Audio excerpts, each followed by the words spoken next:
क्योंकि ज्यादातर लोग बिहार से जुड़े हुए हैं, तो आपको अंदाजा होगा कि जो हिजरत की बात मौलाना अबुल कलाम आजाद करते थे, आज हमारे इलाके की हालत ये हो गई है कि बचपन में पढ़ाई के लिए हिजरत करनी पड़ रही है, जवानी में नौकरियों के लिए हिजरत करनी पड़ रही है। अगर इन दोनों से कोई बच गया तो फिर बुढ़ापे में इलाज करने के लिए हिजरत करनी पड़ रही है। यानी एक ऐसी सरजमीन में हम पैदा हुए जहां ना तालीम का कोई इंतजाम है, जहां ना नौकरियों का कोई इंतजाम है, जहां ना कोई हमारी सेहत का कोई इंतजाम है। और ये सिर्फ हिंदू मुसलमान का मसला नहीं है, ये कमोबेश हर समाज के साथ यही हो रहा है। लेकिन डेमोक्रेसी में ताकत जो है, हुकूमतें जो बनती है, वो लोगों के फैसलों से बनती है, और लोगों के फैसले को वोटिंग राइट के जरिए तय किया जाता है। लेकिन जब हम वोट देने जाते हैं तो वोट देते वक्त हमारे मकासद बदल जाते हैं, हमारी सोच बदल जाती है, हम इन मुद्दों पर वोट नहीं दे पाते हैं। इसीलिए हुकूमतें कभी मजबूर नहीं होती है कि इन मसलों को पूरा करे।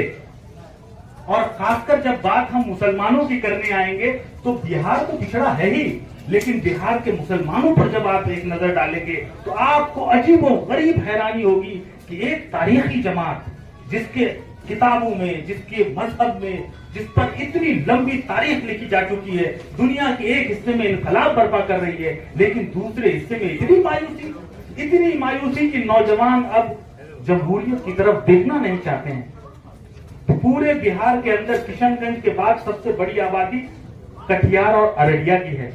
इन दो जगहों की हालत ये हो गई है कि कल लोकसभा का इलेक्शन होगा तो इन दो जगहों पर आप में से कोई खड़े होकर नहीं कहेंगे कि ये मुसलमान साथी है, इसको खड़ा कर दीजिए, 50% मुसलमानों की आबादी है, इसको जिताकर भेज देंगे। इतनी महरूमी का दौर हम गुजर रहे हैं। और अगर आंकड़ों पे अगर आप बात करेंगे तो आपको जानकर बहुत हैरानी होगी कि पूरे बिहार में 11 करोड़ लोग हैं। 11 करोड़ में कमोबेश 3.25 करोड़ मुसलमान हैं। सिर्फ मुसलमान 3.25 करोड़ है, यानी 18-19% आबादी है। और उस 18% आबादी का मामला यह है कि 243 असेंबली में अराकीन चुन के जाते हैं। 243। उन 243 में आपको पता है मुसलमान कितने जीत कर गए हैं? तमाम पार्टियों से। तमाम पार्टियों को अगर आप जोड़ लें, AIM जोड़ लें, RJD जोड़ लें, कांग्रेस जोड़ लें, तो जानते हैं कितने लोग जीत कर गए हैं? सिर्फ 19 लोग जीत कर गए। सिर्फ 19 आपके वोट से जीत कर गए। जिस कम्युनिटी की तादाद जमहूरियत में 3 करोड़ के आसपास है, 18% है, उनके सिर्फ 19 लोग जीत कर गए हैं। लेकिन वहीं दूसरी तरफ आप देखिए 14% सिर्फ यादव कम्युनिटी है, सिर्फ 14%। लेकिन वो कितने जी होश हैं, पॉलिटिकली कितने समझदार हैं, उनकी समझ कितनी अच्छी है कि अराकीन उनके 60 से ज्यादा MLA उनके जीत के गए, 60 से ज्यादा यादव जीत के गए। तो मैं उनसे नफरत नहीं कर रहा। उन्होंने अपने कौम के बारे में सोचा, अपने बच्चों के बारे में सोचा, अपनी पार्टी के बारे में सोचा, वो वहां पहुंचे। हमें अपनी कोई खबर नहीं है, हमें अपनी कोई खबर नहीं है। तो इसका नुकसान ये हो रहा है क्योंकि एक मुफक्किर ने यह बताया कि दौरे जदीद जो जमहूरी निजाम का दौर है, इसमें कौमों की तकदीरें मदारिस या मसाजिद में नहीं लिखी जाती। इस दौर में कौमों की तकदीरें ऐवानों में लिखी जाती है। जब तक आपकी औलादें, आपके नौजवान साथी ऐवानों में नहीं पहुंचेंगे, तब तक आपके बारे में बात नहीं कर सकते। जमहूरियत में एक निजाम तय हुआ है कि आपकी पहली लड़ाई, आपकी पहली पसंद, आपकी पहली नापसंदगी वो ऐवानों में तय होगी। अगर ऐवान ने यह तय कर दिया कि ट्रिपल डिपोर्ट एक जुर्म है, तो आपको मानना पड़ेगा, चाहे आपके दिल में बात अच्छी लगे बुरी लगे।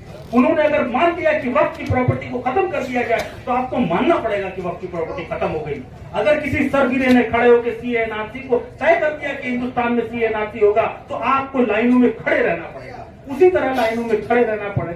जैसे एक सरगिरे ने खड़े होकर एक रात में कह दिया कि अब ये नोट नहीं चलेगा, अब आपको नोट बदलने हैं, तो सब कोई लाइनों में लग गए।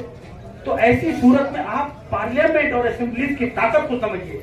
सबसे बड़ी कमी आज हमारे अंदर ये आ गई है कि हम अपने आप को पूरी तरह से असेंबली इंतखाबात, पार्लियामेंट इंतखाबात से खुद को दूर करते चले गए। किसी अक्लमंद शख्स ने कहा है कि जब अक्लमंद लोग, पढ़े लिखे लोग, मुहज्जब लोग सियासत में नहीं आएंगे, तो याद रखिए आपसे कम अकल लोग आपका राजा बनकर आएगा, आप पर हुकूमत करने के लिए आएगा। तो हम अपने लीडरों को गाली गलौज करें, अपने लीडरों को गलत कहें, उससे मामला नहीं बदलने वाला। जरूरत इस बात की है कि हम में जो बेहतर है, हम में जो अच्छा है, उसके भरोसे को जीते, उसके भरोसे को बढ़ाएं और उसको इस बात का यकीन दिलाएं कि आप ही वो सही शख्स हो, आप हमारी रहनुमाई करो, आप आगे बढ़ो।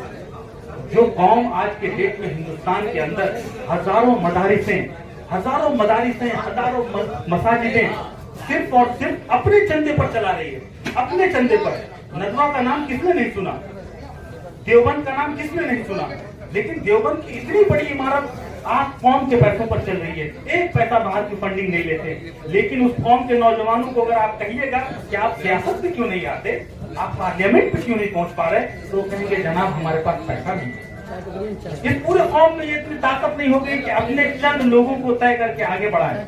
अभी हिंदुस्तान के अंदर मैं आपको बताऊं, बिहार के अंदर 19 जब हम जीते हैं तो हमारी एक तादाद हमने सर्वे किया कि आखिर हम 19 ही सिर्फ क्यों जीते हैं, तो हमें अंदाजा हुआ कि 47 सीटें ऐसी हैं, 40 से 47 सीटें ऐसी हैं जहां पर कोई नौजवान एक साल पहले से मेहनत करे, कोशिश करे, तो वो अपने दम पर वो सीटें जीत सकता है, वो अपने दिल पर जीत सकता है। चाहे भाजपा अपनी कितनी बुलंदी पर क्यों ना हो, हम जरूर जीत सकते हैं। लेकिन हमारी कौम ने वो जज्बा खो दिया, वो चीजें हम अब करने से डरते हैं, सोचते हैं इन चीजों में क्यों जिंदगी बर्बाद करें, नए सिरे से कुछ और कर लिया जाए।